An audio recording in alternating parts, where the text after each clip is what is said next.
What's up, guys? This is Emmanuel from Team DBZ Biscuit, and today we're coming at you with a Majespecter deck profile. So let's jump right into it. Starting off, we run 2 Unicorn. He's pretty much the big beater of the deck, allowing you to be able to use his effect about almost any time in the game state to be able to pop a pendulum monster on your side of the field and a monster on your opponent's side of the field. Is pretty good, and it allows you to get out of a lot of little iffy plays if your opponent tries to get rid of your monsters. I also like to run 3 Fox. He's your trap searcher for the deck. He's pretty much your beater too. He's the only one that's got some pretty decent stacks. It's a straight normal summon, but he allows you to get your tornado and your tempest and things like that, and set him on the back, bring him to hand, and that way you can set him on the back row and mess your opponent up real quick. I run 3 Toad. Toad is pretty much just bait, and he's good for his high scale 5. He allows you to set your spells and traps on your back row. Your opponent's gonna know what it is, but it doesn't matter because you're usually using that just to load up the back row so your opponent doesn't know what's going on. Like to run 2 Crow. This to me is a throwback to the old Yada, so I like him, and I like to use him for his high level scale 5. That way I can pendulum summon level 4s out easily, and he also allows you to get your spell cards. I like to run only 2 Raccoon. A lot of people like to run 3, but to me I like to run 2. 2 has been good enough for me. Usually I get him, tribute him off for either one of the spell cards or the trap cards. I send him to the top of the extra deck, and then I get to just spawn that same one over and over and over again, keep using his effect. So to me, getting 2 of them was just good enough for me. And that's it for the Majespecters. I like to also run 2 Rescue Hamster. Rescue Hamster has helped me get more searches out of the deck, and also it allows me to reload my hand and allows me to get a lot of little crazy plays that nobody expects to see coming. You can have him in the pendulum zone, banish him out of the pendulum zone, and get 2 face-up extra deck pendulum monsters to your hand, or you can tribute him off on the field and get out of your deck. Face-up, target 1 face-up pendulum, show it to your opponent, and allow you to special summon 2 of that copy to the field. And it being the Majespecters, you're able to get the effect off at least 1 of them. So you're gonna get a plus no matter what. You're actually getting a +2. You're gonna tribute it off, get 2 out of the deck, and you get a search. So Rescue Hamster is very good for the deck. I also run the Draco Slayer engine. I like to run Luster. He's the man. 3 of the Master. I just like him. He's just a good beat stick, and he works out good for Rescue Hamster too. And I also like to run the 2 of the Draco Lord. He's just a good beater. And that's it for the monsters. For the spell cards, I only run 2 of the Draco face off. Because of the way the way Konami hit Luster, to me it's easier just to run 2 instead of 3. I'd much rather not end up to a point where I have a dead draw in hand. So 2, if I see 1, good. Hopefully I finish the game off before I see the other. I only like to run 2 Wavering Eyes. Wavering Eyes, there's starting to be a lot of decks now where you don't go up against a lot of pendulum matchups since Pepe's been disbanded pretty much. But 2 has been good enough. I don't want to really get the search off mine. It's really just a counter in case my opponent really has I'm going up against either a mirror match or another pendulum face up. I like to run 2 Majespecter Sonic. This card really helped the Majespecters out, considering they're all like a lot of low level attack point monsters.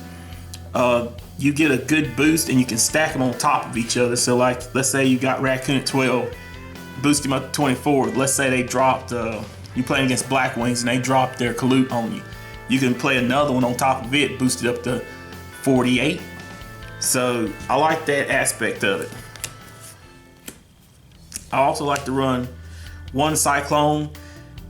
There's been a lot of times that if you run into a Quaking Mirror Force to flip your opponent, your cards face down, I'd much rather play this and tribute my monster and just go ahead and get rid of their monster. That way I don't have to worry about my monster going face down and slowing me down.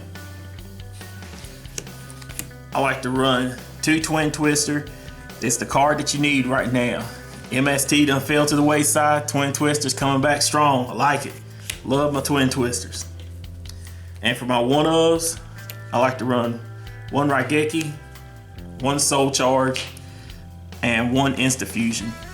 Soul Charge, I decided, just by running the rank 4 engine of it, a lot of my monsters are going to go into the graveyard. If they go in there, I want to find a way to get them back. Also, the same thing with the Insta Fusion. It lets me go into a quick, instant rank 4 spam play. And that's it for the spell cards. For the trap cards, I like to run 2 Tornado. I like just being able to just banish off a card. If I see a problem child over there, let's go ahead and get rid of him. Finish it off right there. Don't worry about it. Mandatory, I believe, I like to run 3 Tempest. It's pretty much the Majespecter version of Solemn Strike. And you're still going to get the monster back because you're going to normally pendulum summon up another one. So 3 of them mandatory. And lastly, I like to run 1 Solemn Warning, and 2 Solemn Strikes. This has worked out pretty good for me. 2 strikes and 1 warning with the 3 Tempest has been able to pretty much slow the opponent down so that you're able to keep a hold of the game state with your low level attack point monsters. And that's it for the main deck. For the extra deck, I like to run 1 Elder Entity Norden. He's good for just setting up for your XC plays, so Insta Fusion, love it. I also like to run 1 Dignister, 1 Ignister, and 1 Majespecter. Just the Draco Slayer engine in itself is just very, very powerful. To be able to protect your pendulum monsters, to be able to spin cards back, and also to be able to set up for another turn, has just always been able to help and be able to plus no matter what. Also, I like to run 1 Trapeze Magician. All of them are spellcasters, so it helps that they will be able to just be able to spawn out, and just sometimes it helps you get that OTK push. I run 1 number S39 Utopia Prime. This card is good, but it will be switched out whenever Utopia the Lightning comes out. This card allows you to pretty much, if you're 3,000 attack points higher than your opponent, pay until you got 10 points, then all face up, banish them all out, and then deal 300 to your opponent for each. That's a pretty nasty effect. I like that. I like to run 1 number 39 Utopia, 1 number 103 Ragnar Zero. Very good card, love it. Number 101, 1 Castell, 1 Diamond Dire for spot removal. I like to run the Paladini mode. I run the Master Pendulums, and a lot of times I'll end up going into my Rescue Hamster into this just to knock down a big attack point monster, and then I'll end up soul charging those monsters back. So it has its little perks to it. Run Steel Swarm Roach. There's a lot of big monsters out there. Some of them odd eyes, some of them just plain and simple, just big monsters I just don't like to see coming over at me sometimes, so I like to have him out there too. 1 Abyss Dweller, and 1 Cowboy for Game. That's it for the deck profile, guys. Leave a comment in the comment section below. Let us know what you think about the deck. This is Manuel from Team DBZ Biscuit. We're out.